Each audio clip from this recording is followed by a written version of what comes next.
In the far north of Norway, dark mountains rise straight out of a cold sea. Here, there is an archipelago that looks almost made for 4K dreams.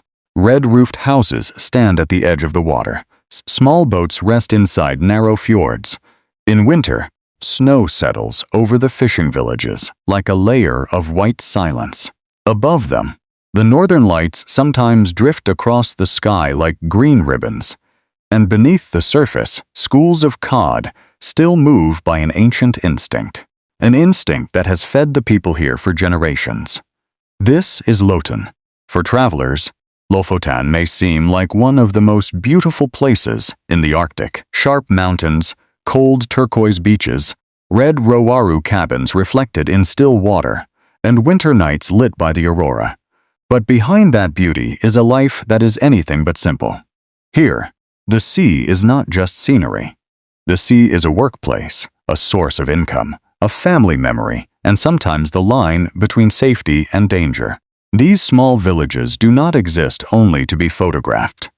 They are places where people wake before dawn, check the weather, prepare their boats, mend their nets, welcome tourists, pay their rent, raise their children, and wonder whether their future belongs to fishing, tourism, or something in between. Lofoten is so beautiful that the whole world wants to come. But the real question is this: when an Arctic place becomes a dream for travelers from across the globe, how do the people who call it home continue to live here? From a distance, Lofoten is easy to mistake for a perfect postcard. A place of mountains, sea, snow, northern lights, red houses along the fjords, and roads winding past small fishing villages that seem to come from a Nordic fairy tale. For many people, Lofoten is a dream destination, a place to chase the northern lights, to drive scenic coastal roads, to sleep in a roar by the water, and to leave with hundreds of photos that barely need editing. But for the people who live here, Lofoten is not a single beautiful frame. It is the rough sea season. It is the days when the wind blows so hard that plans have to change. It is the smell of dried fish hanging in the open air. It is housing prices rising as tourism grows. And it is a young person's question: should I continue the family fishing trade? Should I work in a restaurant? Should I open a place for visitors to stay? Or should I leave the islands and look for a more predictable future on the mainland? This is not only a story about a beautiful place. It is the story of a community living between two powerful forces. On one side, the Arctic Sea that has fed people here for generations. On the other, the modern world arriving faster than ever before. So, the question of this video is not simply this: how beautiful is Lofoten? The real question is deeper. How do people live, adapt, and hold on to what matters in a place where nature, fishing, and tourism all shape their future at once? Lofoten lies off the northern coast of Norway, above the Arctic Circle. Here the land begins to break apart into chains of islands, narrow fjords, and mountain headlands that drop straight into the Norwegian Sea. On a map, Lofoten does not look very large, but here distance is not measured only in miles. It is measured in weather, in wind, in ferry schedules, in narrow roads running along the coast, and in the feeling that if you travel just a little farther, the modern world begins to thin out behind you. Villages like Rein, Hamni, Henningsvær, and Nujord sit between mountain and sea. The houses do not spread across wide, comfortable plains. They cling to small strips of land where people have found a foothold among rock, water, and wind. In many places, one glance out the window can hold everything at once: the sea, the harbor, the cliffs, and a sky that keeps changing color with the weather. Today, Lofoten is far easier to reach than it once was.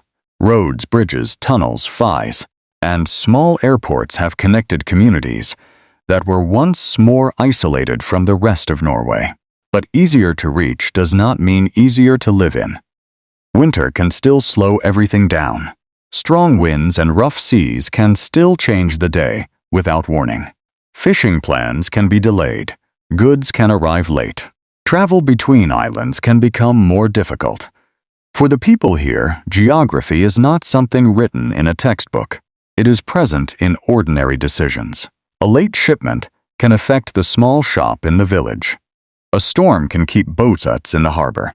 A family taking a child to school, to the doctor, or to a place with more opportunity has to think about distance, time, and cost. This isolation once made Lofoten harder to live in, but it also helped give the place its distinct identity. The small fishing villages did not form because of tourism. They formed because the sea had fish, because people needed shelter, because over many generations, families learned to read the wind, the waves, and the fishing season like a language of survival. In Lone, geography does not only create beautiful scenery, it creates livelihoods, a rhythm of life, limits, attachment, and the understanding that people here must always live with nature, never apart from it. In Lofoten, nature does not sit still for people to admire. It moves, it changes, it gives orders, it tests, and sometimes it becomes so quiet that you can hear mooring lines knocking against the side of a boat in a winter harbor. The mountains here are not a distant backdrop. They rise directly behind the villages, so close they feel like part of daily life. In winter, snow covers the slopes. Low light moves across the rocky peaks, and the whole archipelago seems to rest beneath a long, cold, windy sky. In summer, the midnight sun makes time feel strange.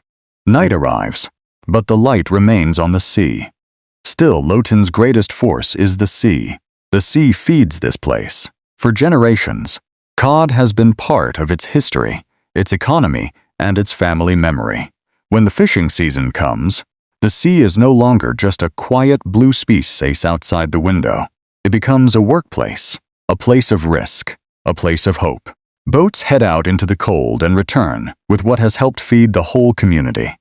A windy day can change every plan. Waves, fog, ice, and winter darkness force people to live in a state of readiness. Here, people do not only ask, "What are we doing today?" They ask, "Will the weather allow it?" Houses, harbors, roads, and daily habits all carry the mark of nature. The red Rorbu cabins at the water's edge are not only photogenic, they were once practical shelters for fishermen, set close to the sea because the work kept them close to their boats. The outdoor fish drying racks are not just an unusual sight for visitors. They are part of an old preservation method, using cold wind and dry air to turn fish into something that could be stored, traded, and exported. In Lofoten, nature is both the greatest asset and the greatest limit. It gives fish, it gives scenery, it gives the magical light that draws visitors from around the world. But it also reminds people that life here is never fully under their control. Living in Lofoten means learning to negotiate with the sea, with the wind, with winter, with light, with darkness, and with the truth that in a place this breathtaking, nature is always the strongest character in the story. To understand Lofoten, you cannot only look at the mountains or the red houses or the northern lights. You have to look down at the sea. Long before Lofoten became famous on the travel map, this was a land of fish, boats, wind, and fishing seasons repeated across centuries. The history of these islands did not begin with beautiful pictures on social media. It began with people who went to sea, with families who lived at the edge of the water, and with a fish that helped shape all of northern Norway, the Arctic cod, or scray. Every winter, the scray migrate from the barren sea to the waters around Lofoten to spawn. That natural event helped turn the archipelago into one of Norway's most important cod fishing centers. According to local tourism and museum sources, fishing in Lofoten has existed as an ancient livelihood. And for centuries, the fishing season mattered not only to the islanders, but to the entire coast of northern Norway. When there was more fish than the local community needed, people began drying it in the cold wind. Stockfish or dried cod became a product that could be stored for a long time. It could be shipped far away, and it could be traded with the outside world. What makes this remarkable is that Lofoten's climate is almost perfect for it. Cold enough that the fish does not spoil. Windy enough to dry it, but not frozen in a way that would ruin the quality of the meat. Visit Norway also notes that Lofoten stockfish holds a protected geographical indication in Europe. As far back as the Middle Ages, Lofoten's dried fish traveled far beyond the small fishing villages. It was shipped to Bergen, and from there it entered the trade networks of Europe. Museum Nord notes that stockfish became an important export. It generated significant income, and it connected Lofoten's fishing villages to the wider world, both economically and culturally. This means Lofoten was never as cut off as it may appear. Yes, it lies far to the north, surrounded by wind and sea, but Lofoten has long had a thread connecting it to Europe. Not by highway, not by the internet, but by dried fish, by boats, by merchants, and by the food needs of distant markets. The red Rorbu cabins that visitors rent today also come from that history. At first, they were not romantic getaways for an Arctic holiday. They were where fishermen stayed during the season, close to the harbor, close to the storehouses, close to the sea, because the work demanded that they remain near the place where the season was happening. Over time, many of Lofoten's fishing villages grew around that rhythm. The season comes, the boats gather, the fish is clean, it is hung on racks, dried in the wind, and then sent away from the islands, traveling farther than many of the people who caught it. So, history in Lofoten does not sit quietly inside a museum. It still carries the smell of dried fish in the wind. It stands in the outdoor drying racks. It lives in the harbors, in the names of the villages, and in the way a family speaks about a father or grandfather who once went to sea in winter. But that history also leads to a question in the present. If fishing once created Lofoten, then in a century of tourism, services, and global imagery, what will keep this community tied to the sea? A day in Lofoten usually begins by looking out the window, not to see whether the roads are busy, but to see what the sky, the sea, and the wind are saying. In many water-eyed villages, the weather is not a small detail. It decides whether boats can go out, whether tourists can take their tours, whether goods will arrive on time, and sometimes whether a person should drive to the next village or wait a few more hours. In winter, morning can arrive very slowly. The light is low, cold, slanting across the snow-covered peaks. In the harbors, fishing boats sit side by side, their mooring lines pulled tight in the wind. Some people prepare for work at sea. Others open cafes, restaurants, and small shops. Some check the rooms inside cabins that have become places for visitors to stay. Life in Lofoten no longer revolves only around fishing as it once did, but the sea is still the main axis. For families still tied to fishing, the cod season remains the key part of the year. The work is not only going out and pulling up fish. It is a whole chain, checking the gear, watching the forecast, preparing the boat, processing the catch, transporting it, selling it to the plant or to processors, and then doing it all again while the season allows. Every trip can bring income, but every trip also carries the risk of these cold northern waters. Onshore, another part of life is unfolding. Tourism has created many new jobs: guides, hotel staff, Aurora tour operators, kayak guides, climbing guides, sightseeing drivers, chefs, housekeepers, guest house owners, and people doing marketing for local businesses. Many houses that once served fishing life are now places to stay. Some families earn extra income by renting out rooms, but that also changes how people see their own village. A place once built around the rhythm of the sea now has to live by the rhythm of tourists as well. In the high season, small roads can become much busier than they were built for. Parking lots, eyries, shops, and viewpoints become meeting places between locals and people from all over the world. For travelers, it is a dream trip. For residents, it is both a chance to make a living and a pressure on their everyday space. Children in Lofoten grow up in a very particular world. They may go to school along roads that look straight out toward mountains and sea. They know the northern lights are not just something on a postcard. They are part of winter.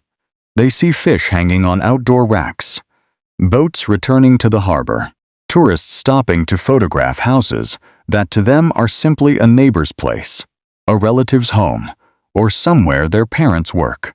But growing up somewhere beautiful does not mean the future is easy to choose. A young person in Lofoten may wonder what path to take: fishing, tourism, study in a big city, or leaving the islands to find a future less dependent on the season and the weather. If they stay, they can live close to family, close to the sea, close to a familiar community. But they also face housing prices, limited job opportunities, and the feeling that the outside world is much wider than the small bays where they were born. In daily life, the closeness of the community still matters deeply. In small places, people know each other not only by name, they know each other by family, by occupation, by working season, by old stories. A local shop is not only a place to buy things, it is where people hear the news, ask after one another, learn which boat just came in, which family is fixing up their house, and who has opened a new service for visitors. Goods, food, fuel, and everyday supplies all depend on the transport system linking Lofoten to the mainland and the larger centers. Modern life is present here.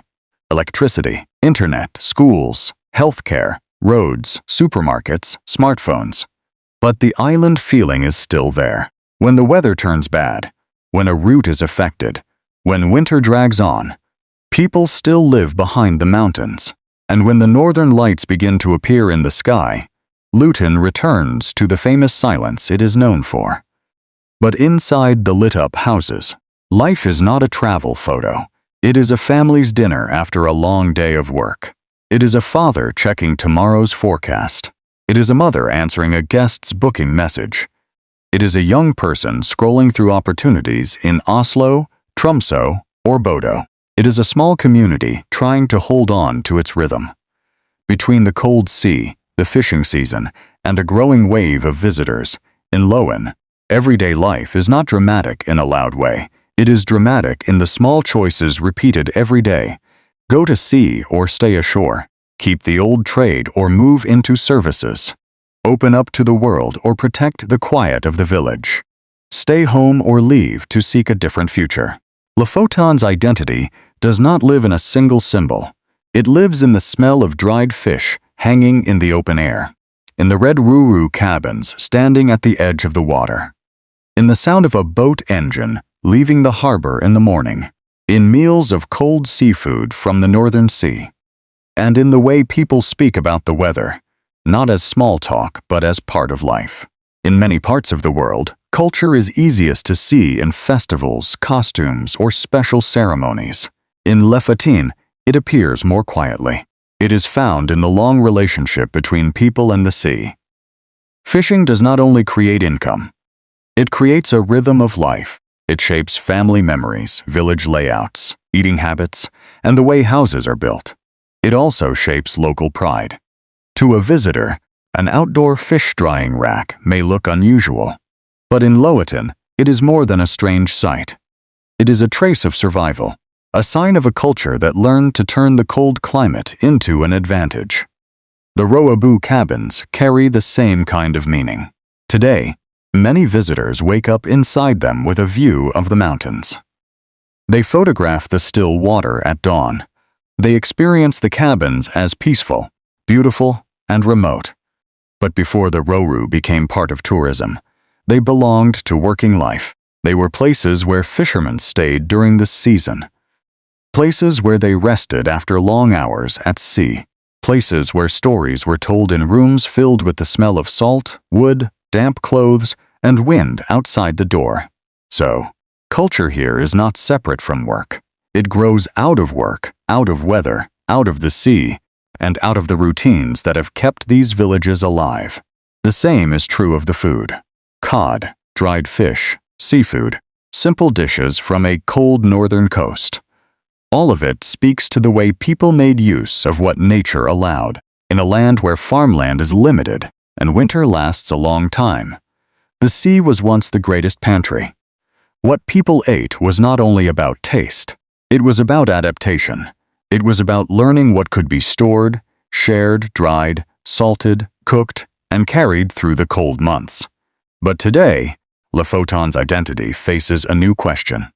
As the world arrives with cameras, tour packages, social media, and expectations of an Arctic paradise, local culture can easily become a backdrop for someone else's experience. A real fishing village can be seen as a film set. A Rorbu, once tied to labor, can become a symbol of leisure. A traditional dish can be served as something exotic instead of being understood as part of a community's memory.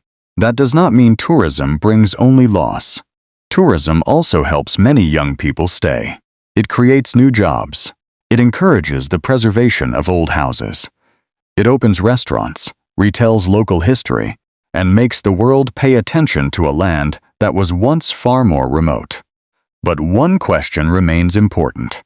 Who gets to tell Lofoten's story? The visitors who come for a few days, or the people who live here through every season, including the long months when the cameras are usually gone? A sense of belonging in Lofoten does not come only from beauty.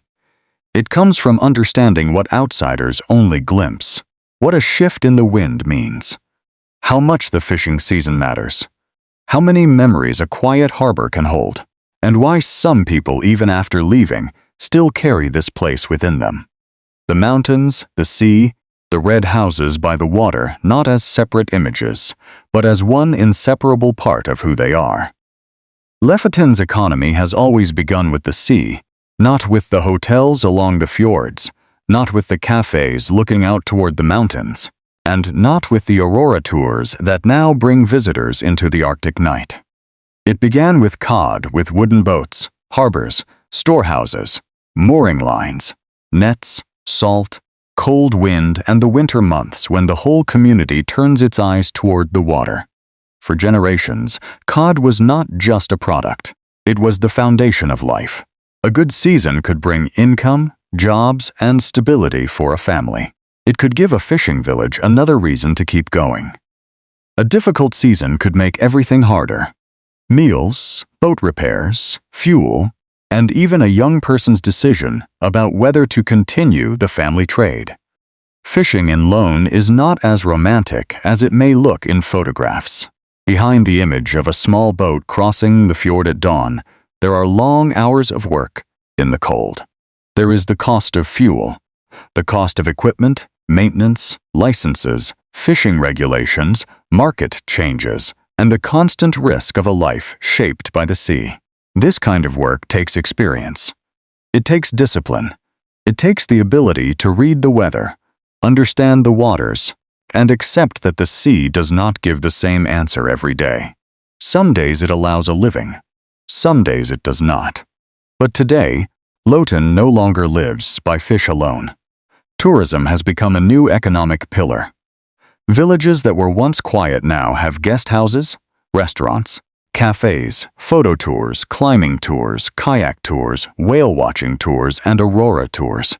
Row cabins that once served fishermen can now bring in better income as places for visitors to stay. For many families, tourism is an opportunity. It means they do not have to leave home to find work. It creates new jobs for young people. It helps old houses get repaired. It brings local stories back into the open. And it gives traditional products a wider market. But every opportunity has its price. When a small place becomes globally famous, land and housing begin to carry a different value. A house is no longer only a place to live. It can become a rental asset. A village is no longer only a community. It is also a destination. For some, this brings more income. For others, it makes life more difficult. It can make it harder to buy a home, harder to rent a place, harder to feel that the village still belongs first to the people who live there. Slowly, some locals may begin to feel that the place where they were born is being shaped more for visitors than for those who stay. So livelihoods in Lofoten now stand between two worlds. On one side is fishing, old, difficult, full of risk, but deeply tied to identity. On the other side is tourism, new, attractive, full of opportunity, but also dependent on the high season, on social media images, and on what outsiders come looking for. The real question is not whether Lofoten should choose fish or tourism. The question is how both can exist together without losing what matters most. A real community, a place where people can still live, work, raise families, and call these small fishing villages home. Lofoten used to be a place where distance could be felt in every journey, before modern roads made travel easier, before bridges, tunnels, ferries, and small airports connected the islands more closely. The fishing villages here depended heavily on the sea. The sea was the road. It carried fish out. It brought goods in. It moved people from one village to another. And when the weather turned bad, it could also cut off every connection. Today, Lofoten is no longer isolated in the same way it was in the past. Visitors can drive across bridges linking the islands. They can follow coastal roads between fishing villages. They can land at small regional airports or arrive from the larger cities of northern Norway. The internet has brought Lofoten even closer to the world. Smartphones, online booking systems, social media. A photograph of Rain or Hamoy can appear on a screen in the United States, Japan, Germany, or Australia within seconds. But this new connectivity does not completely erase the island feeling. Goods still have to move through a longer transport chain than they would in a big city. Some specialized services are still found off the islands. So are higher education, major hospitals, and a wider range of careers. For young people, connection to the world brings both hope and pressure. It opens new possibilities, but it also makes the question of leaving more real. They may love Lofoten deeply, but still imagine their future in Tromsø, Bodø, Oslo, or another city beyond the cold northern sea. Some may come back in summer. Some may work in tourism. Some may join the family business. Others may return with new ideas about media, food, design, services, and local business. So connection makes Lofoten both stronger and more fragile. It helps the community reach markets, visitors, technology, and new opportunities. But it also changes the rhythm of life. A place that once lived mainly by the movement of the sea now has to live with another rhythm as well. The rhythm of the internet, online bookings, the high season, travel algorithms, and the constant gaze of outsiders. In Lofoten, the world is no longer far away. But one question remains. When the world comes closer, will people use that connection to hold on to their homeland? Or will that same connection pull their homeland into a rhythm that no longer belongs to the sea? Lofoten is living with a very clear paradox. The same things that helped this place survive for generations are now the things that bring the world here. The sea, the fishing villages, the Rorbu cabins, the mountains, the Arctic light, and the feeling of being far away. For local people, these were once conditions of life. For travelers around the world, they have become a dream image. And when a small community becomes famous, the change is never only on the surface. Tourism brings jobs, income, and opportunity.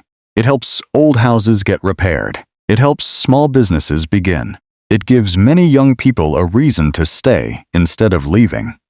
Aoru is no longer only a reminder of the fishing trade.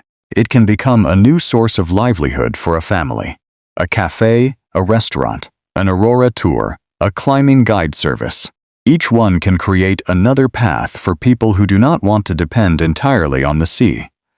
But tourism also raises a difficult question. How many people can a small place welcome before local life itself begins to change? In the high season, a beach can become crowded. A viewpoint can become crowded.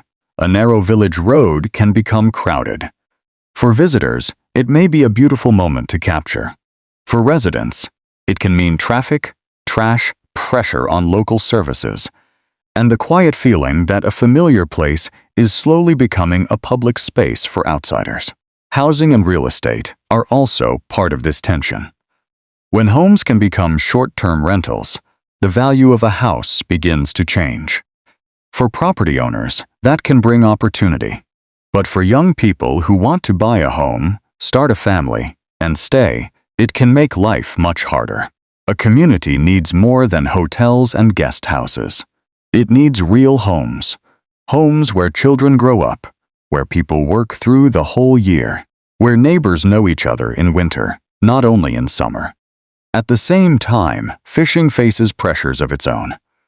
Climate change, fishing regulations, fuel prices, global markets, and the changing career choices of a younger generation. All of these shaped the future of the industry that made Lofoten what it is.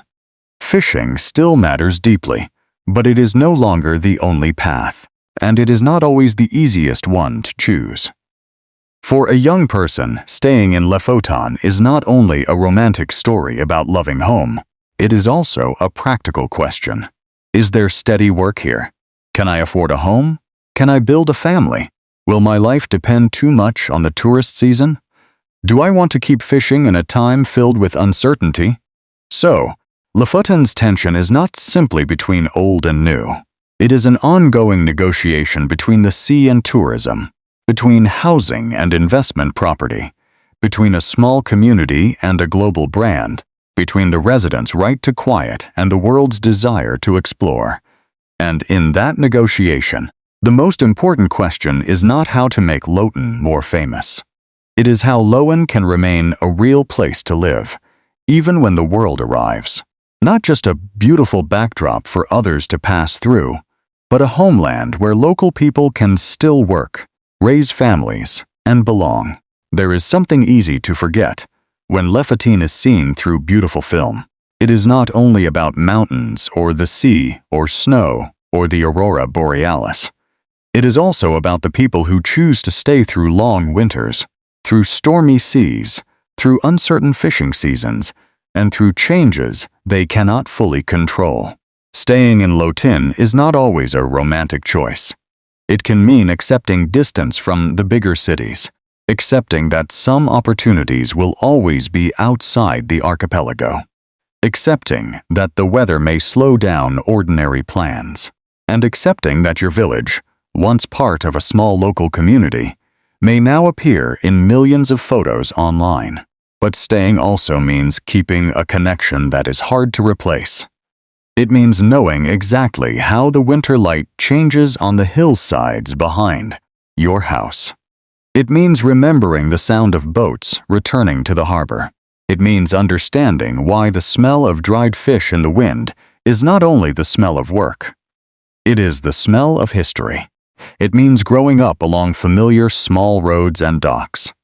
Inside warm, brightly lit houses, while outside, beyond the windows, lie the cold sea and the Arctic darkness. Some young people may leave, some may return, and Lofoten will continue to change as it has always changed across generations.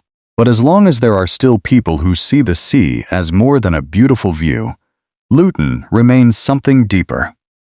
The sea is part of their lives, part of their memory, part of who they are. And as long as that is true, Lofoten has not become only a picture for outsiders to admire. It remains home.